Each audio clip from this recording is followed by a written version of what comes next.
नमस्कार मित्रों, मैं एस्ट्रो वास्तु रिसर्चर हस्तरेखादर्शी संजीव। आज की हमारी जो चर्चा का विषय है, ज्योतिष शास्त्र में वैवाहिक सुख अर्थात वैवाहिक सुख में विवाह के विरोधी ग्रह जो ऐसे छोटे योग बनाते हैं जिनसे कि हमारा वैवाहिक जीवन विकट हो जाता है, अर्थात हमारे वैवाहिक जीवन में तालमेल सामंजस्य का अभाव हो जाता है तथा पति पत्नी में सेक्स के लिए या यौन संसर्ग के लिए सदा लड़ाई झगड़ा हुआ रहता है।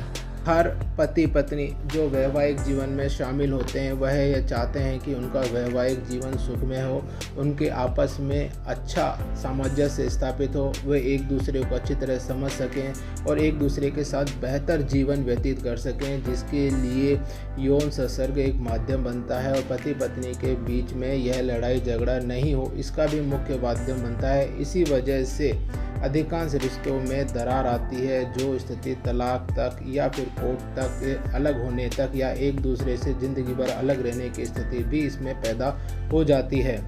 ज्योतिष शास्त्र में वैवाहिक जीवन को सप्तम भाव से प्रदर्शित किया जाता है तथा उसके सुख को दसम भाव से प्रदर्शित किया जाता है। और वैवाहिक भाव से जुड़े हुए भाव मैं आपको स्पष्ट कर दूं, लग्न भाव, सप्तम भाव, द्वितीय भाव, अष्टम भाव और द्वादश भाव वैवाहिक सुख से जुड़े हुए भाव कहलाते हैं। जहाँ पर भी मैं वैवाहिक सुख से जुड़े भावों की चर्चा करूँगा तो आप इन भावों को ध्यान रखें कि इन भावों के बारे में चर्चा की जा रही है।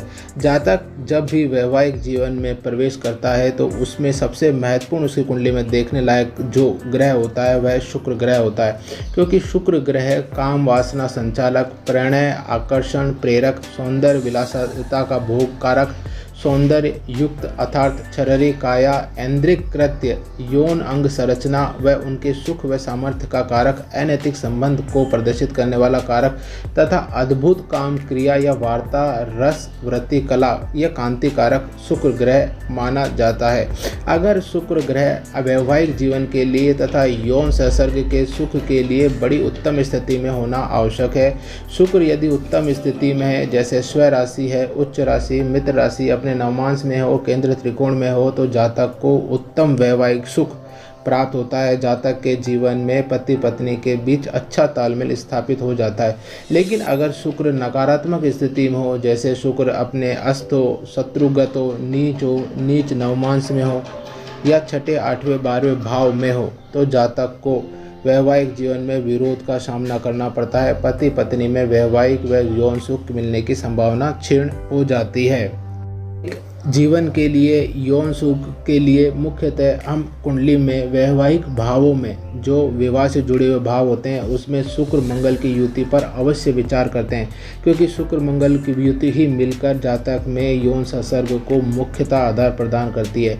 यदि शुक्र व मंगल की युति या दृष्टि वैवाहिक भाव 1, 7, 2, 8, 12 भाव से होती है तो माने जातक में उत्तम यौन क्षमता से घोर ऐन्द्रिक सुख की चाह या अनियंत्रित काम वेग होता है। अतः इस युति पर शुभ ग्रह बृहस्पति की और मंगल ग्रह पर बृहस्पति की दृष्टि आवश्यक रूप से होनी चाहिए, जिससे कि वह मंगल के अनियंत्रित काम वेग को नियंत्रित कर दे तथा जातक और जातिका में आपस में किसी भी तरह की लड़ाई या झगड़ा न हो। प्रकार प्रथम, शुक्र की जातक की कुंडली में स्थिति। दूसरा, जातक की कुंडली में शुक्र मंगल की और वैवाहिक भावों की परस्पर स्थिति और बृहस्पति की दृष्टि उसके उत्तम वैवाहिक जीवन के लिए आवश्यक है, अन्यथा वह उसे नष्ट कर सकती है। इसके अलावा एक और महत्वपूर्ण युति है जो वैवाहिक सुख के विरोधी होते हैं या यौन कारक के शत्रु ग्रह माने जाते हैं। वह ग्रह होते हैं सूर्य, चंद्रमा। यह जातक को हमेशा या जीवन भर योगदान प्रदान करते हैं। यह दोनों ग्रह ऐसे हैं कि वह चाहते हैं कि अगर उसकी कुंडली में यह ग्रह 12वें भाव या 7वें भाव से जुड़ जाए तो जातक को यौन सुख या शैया सुख से दूर कर देते हैं और जातक चाह कर भी यौन सुख का आनंद नहीं ले पाता। जातक के सूर्य व चंद्रमा यदि नकारात्मक स्थिति में हो तो जातक को यौन सुख से दूर भागता है या वह यौन सुख नहीं करता है। सूर्य चंद्रमा पर बृहस्पति की दृष्टि आवश्यक तथा यौन कारक कार्यों के लिए और यौन संसर्ग के लिए आवश्यक मानी जाती है, जहाँ तक उसमें रुचि लेता है। यदि सूर्य और चंद्रमा द्वादश भाव में और असप्तम भाव में यदि नकारात्मक स्थितियों में है, जैसे कि अस्त, शत्रुगत, नीच और नीच नवमांश या छठे आठवें भाव में स्थापित हो रखे हैं, तब अभी हम मान के चलें कि जातक, जिस भी जातक या जातिका कुंडली में यह योग होगा, उसके यौन संसर्ग और यौन इच्छाओं में कमी होगी और वह अपने पार्टनर के साथ उचित वैवाहिक या यौन संसर्ग स्थापित नहीं कर पाएगा, जिसके कारण उनमें आपस में लड़ाई या विरोध की स्थिति पैदा हो जाएगी। इस स्थिति में जब यह हमें पता लग जाता है कि हम पहली शुक्र की स्थिति, दूसरा शुक्र मंगल की स्थिति और तीसरा सूर्य चंद्रमा की स्थिति जो मैंने आपको बताई है, इन तीनों का परस्पर आकलन करने के बाद हमें अगर ये पता लग जाता है कि ये ग्रह हमारे पीड़ित कर रखे हैं, तो हम वास्तु के हिसाब से भी और ज्योतिष के हिसाब से भी कुंडलीय उपाय कर सकते हैं, जो हर कुंडली पर अलग अलग होते हैं।